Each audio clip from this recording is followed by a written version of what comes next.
Yeah, obviously, coming off of a bye week is always, I think a little bit unique for us in particular. It was a time for us to really kind of hone in and focus on ourselves. It's not as much of a self scout in 4 weeks. Um, so for anything, twofold. I hate getting started like on the following opponent, so Rutgers, and for 10 days, because I think guys in particular can get bored. You practice 2 or 3 times during a week prior during the bye, and then you get into the game week when you really want them to kind of lock in and focus. So most of the bye week is kind of looking at ourselves, preparing for the next 8-9 weeks moving forward. But it's hard to not at least get some things as moving forward, obviously for game preparations and stuff like that. So very unique. We practiced Tuesday, Wednesday, Thursday. Came in a little bit on Friday morning just to run around. Coming off of a Friday night game, there was a little bit more time off than I've probably ever had and been used to. But our guys were great. They came in on Friday morning, ran around for about 45 minutes, and then we kind of got them out. Their guys had class and things, but they could kind of relax the rest of the weekend. If some guys were going home, they got an opportunity to get home for a little bit. But nonetheless, back in there on Sunday, and then we kind of get rolling this week on a Monday, which we wouldn't normally do coming off the bye week. So we'll have plenty of time here with practice starting off on today, which today's Monday, but it'll be a Tuesday practice for us, and then we'll continue to push forward. We've got a stretch here, and nobody wants to talk about the stretch, right? We want to talk about what's coming up on Saturday, but this is the time, this is the stretch that we've got to make sure we're moving forward and doing the things that are going to give us a chance to be successful, not just this weekend, but continue to push forward for the next 8 weeks. Luke, when you did and the staff look at what you guys have done in the first 4 games, what were some of the things that staff was in agreement on? Okay, we're doing well in these areas, but also, we've got to improve. Well, I mean, the good news is we had been poor in the first few weeks in turnovers, and then all of a sudden we get a bunch of turnovers, and we had been poor in the first few weeks in third down, offensively in particular, and obviously the last game at Purdue we were much better in the third down stuff. So I think it's all part of that evolution. You're looking at where you're doing a better job and where you need to focus. I know defensively it's still about leverage, it's still about tackling, but that's not something, all of a sudden in a bye week that you completely change. You're going to go live all times. But I think the best thing that, you look at our guys and you look at our coaches and the things that we've emphasized, the things we've talked about, whether it was the first 2 or 3 weeks of the season into the 4th week, I think that our kids have kind of taken that to heart and have gotten better. So it gave us an opportunity to focus back on those same things we were talking about after 2 and 3 weeks, but also even more so in the first 4 in particular. So there wasn't one in particular thing that you could just point at like we did in the first few weeks with turnovers and third downs, but I think there's a lot of little fundamental things that we have to do a lot better as we move forward. Look, yeah, that bye week, obviously, we got Jackson and Cade trying to step up and fill in for Ches after being out now. How did you see those guys maybe answer that challenge and respond to some more reps and things like that? Well, we'll see. I think that the time will tell. I mean, Jackson's got a bunch of probably reps, more so in fall camp, as a guy that was all of a sudden starting to kind of come into his own a little bit more as a tailback, as where he had played in the past, and was showing some things that I thought were really promising. And then Cade as well. He just he had probably gotten a lot more reps in the spring. Being a guy that was a little bit more of a focused guy in the spring, and not that he didn't get reps in fall camp, but we thought it was important to see what Jackson could do a little bit more in the fall camp stuff. So both those guys' roles are going to be increased. I don't think it changes who we are and what we do. And I even told Braylon the same thing. It doesn't change. I think it puts a little bit more on Braylon's plate, not just carrying the football, but the leader that Ches was, the energy that Ches was, the heart that Ches was. That's something that's going to be missed, and I think it's a great opportunity for, in some ways, even Braylon to step out of his comfort zone and kind of take a little bit of that role, as that that sometimes you get used to allowing Ches to just kind of be that guy in that room in particular. Yes. You've been asked a couple times about James Thompson Jr., but he's really seemed to have emerged here through the first 4 games. When you watch him, what stands out about what he's been able to do to succeed? And did you see this coming at all from when you got here? I can't say that I did for sure. I mean, I think that I've always loved James and his ability, with size and length and some things that's a little bit different than a lot of the other guys that we've got. But just to see his production through the first 4 weeks, I think that's not a surprise, but I think it's been one of those things that's been, intriguing to me. Been great to our defense in particular. For a guy that really is only probably playing, 50% of the snaps, maybe a little bit more. I think he maybe is averaging 40-some snaps a game. Is going to be a guy that we need to look as we continue to push forward to see is he more of a 65-75%, amount of snaps in there. And not that takes away from some others, but, the things that he can handle, the things that he can do that will continue to, push forward. But he's a guy that's had flexibility. He can move around. He can play inside. He can play over the nose. He can play, on the edge. I think he gives you some versatility for us defensively in a lot of different ways. Luke, in those first 4 weeks, how would you assess how Ryan Mullins played? Obviously, some adjustments were asked of the tackles in the offseason. I think he's kind of answered that. He's probably the quiet one that nobody talks as much about, and is anything is the most consistent guy, I'd say. I think he's done a really good job. I think that, when we look at him and we have this opinion of Riley, there's so much more left in there just because of his size and athleticism. He's obviously only a sophomore, a guy that's going to get stronger and stronger and stronger, and his future to play this game could be for a long time. And, so if you were to ask me more than anything, I would say he's maybe one of the more consistent pieces up front. A guy that hasn't come out, a guy that hasn't subbed a whole lot, but yet a guy that, you don't bring up his name a ton because he's doing all the little things really well. Jake Renfro, he obviously suited up against Purdue, he didn't play. Do you anticipate him being able to play Saturday? And how do you work him back in? Yeah. A guy who you know a lot about, but haven't Yep. seen him here. So I think it's still one of those ones where cautiously optimistic. He this past week in the bowl, or not bowl, but in bye week prep, a lot more work. And it started off just being some exchange periods, the scout kind of looks, and then all of a sudden when we were getting a lot more reps with some of the 2s and 3s and playing at situations, on Wednesday and Thursday, he was taking a lot of those reps. So I think he's feeling more and more comfortable. I think the Purdue week was a little bit, early. He got some reps. He got some reps on a Wednesday or a Wednesday practice, and then even our Thursday practice, which was on Wednesday. But I don't know if we felt really comfortable thinking that he had enough if we needed him to go in that game. But he was there and he was ready. I think that after this past week and going into this week, he's a true viable option for us. I don't know that we're going to shift things around like, maybe like we started spring ball where, he was kind of in there and then we moved Board over to a guard. I don't think we're there yet, but I think that I think it's a great opportunity for Jake to get himself back into a position where, we can count on him. And if we need him, obviously he'll be there. But I think that there's some things that for him to continue to grow and even get healthier and healthier. Not that he's not healthy, but I just mean in all the different situations he's had, I think he's in a really good place right now. But I don't know that we would change up a lot of what we're doing. Luke, correct if I'm wrong, but you were familiar with Nathaniel Bakos, right? You guys recruited him a little bit at Cincinnati. Who's it? Oh yeah. Bakos, Yeah.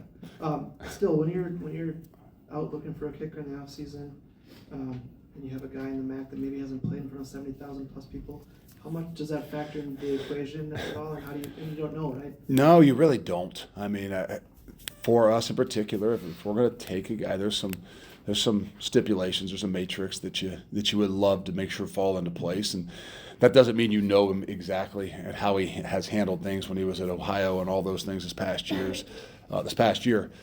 But at least we did know him. We had him in camp. We had him around. We had known what his personality was like and truly believed that he could handle, this environment, this atmosphere. And obviously he's done a really, really good job. There's the things that are always challenges. I mean, if you said even through fall camp and spring ball and all that, he would be where he is and has done what he's done, I don't know. I mean, again, there wasn't 70, 80,000 people. It wasn't in situations where you had to have it, and been put in those situations so far in the first 4 weeks, and he's done nothing but impress all of us. Luke, kind of back to Ren for a little bit. We haven't seen him play here. You did at Cincinnati, obviously. What did he give you on the field at Cincinnati and in the locker room? And also, Isaiah Mullins. Is Yeah. there an update on Mullins' situation? I don't know about Isaiah just yet. I mean, he limited a little bit last week, so we'll see. You know, those older guys, bigger guys, sometimes take a little bit longer. So we'll see where he is this week. As far as Jake is a very mature guy. You know, he's played a lot of football, but he's been out and missed a lot of football. And I know that's kind of an oxymoron to say, but as a young guy, we had him and he started the entire year and played really, really, really well. And then, then missed an entire year and then has just kind of had some of those nagging things back and forth. So I would say that the most difficult thing is his confidence, just because the sheer fact of he just had such a roller coaster the last year and a half. But the thing that gives him a chance is maturity. You know, he's by nature a very powerful and strong guy. So even the time missed, even the, getting back with his feet underneath him, whether it's the knee or the foot, he's in a position where, he's very comfortable because he is a naturally strong guy and he has the experience of playing a lot of football. But that's why I said I don't know that we're in a rush. He's there. He's doing, a really good job at getting himself back. And if needed, then I don't feel like we would be worried because of the ball that he has played. But I think that there could be some really good situations that maybe this gives him some time and opportunity to hone his skills a little bit and get that body really ready to roll.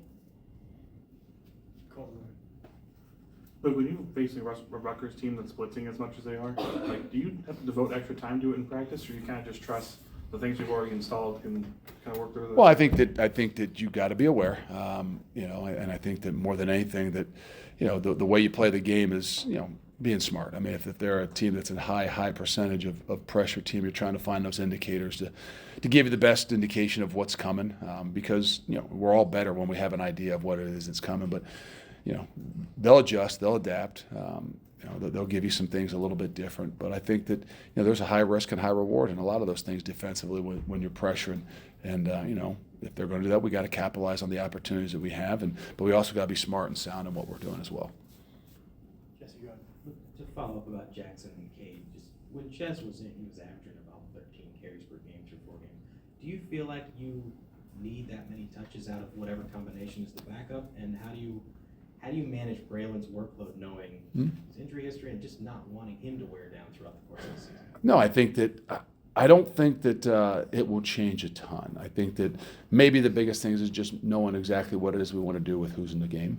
But I don't feel like, and I told sitting down with Braylon this past week, I didn't feel like all of a sudden I'm saying we need you to step up, we need you to take a little bit more of a leadership role. It doesn't mean that your carries need to go up twofold or thinking that your touches need to be, exponentially different. We need to do what we need to do to win ball games, but I also think that we believe in those other guys, and maybe it's Jackson, maybe it's Cade, maybe it's a combination. I don't feel like we would be worried about giving them the ball and asking them to do the things that we've done. Is there a difference between Ches? Yeah, I would say that just because of experience. But I feel like, all of us feel good about what it is that we're doing, to not think we're going to overload Braylon and turn him into a 30 carry a week guy or something like that. But Braylon also knows that whatever we have to do, we have to do. So I think there's a balance there. I think that we continue to figure that out as we continue to move forward, and that's a part of, evolving and developing throughout the entire season. Okay.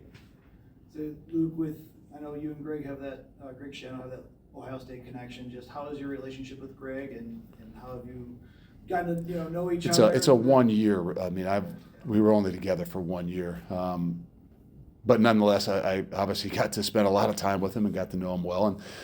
And we haven't stayed in a whole lot of contact. I mean, that's just the nature of the beast. There aren't, fortunately, a whole lot of guys that I stay in contact with. It's just it is what it is. But we've known each other, obviously spent a lot of time together. Have an incredible amount of respect for him, and even from afar, always kind of watched and studied what they had done. Obviously, not being in the league, not ever playing against him, but having that relationship a little bit more, and now studying them and recognizing I see a lot of him in this entire team, in this program, and very sound at what they do.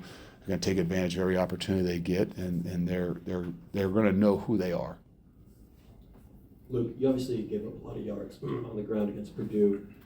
Just with this stretch of Big Ten teams coming up, they can really run the football. What's your concern level for the rush defense? I don't. I mean, it's not like there's an over concern level. I think that we feel like we've given up some big runs in third down situations, and those are the ones that have probably cost us as much as anything. And unfortunately, you spend a little bit of time watching football, not a ton of time watching football this weekend, but a little bit of time watching football. And I think that's one of those things that I recognize across the board in college football right now is. Defensively, in particular, people are having a little bit more of an issue with big plays, and they're coming on the third down runs. And I think it's a great job by the offenses, to be honest with you. So I feel like we're a little bit in that same category.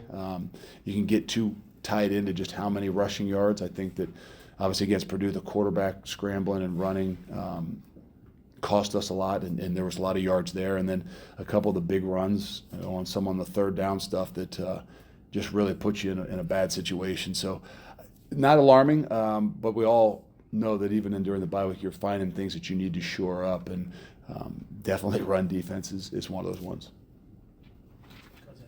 I know you were asked about this after the game, but with Muma, he played so much in the first 3 games, and then in that one, I think he was in for the 4th down play, like the final defensive snap.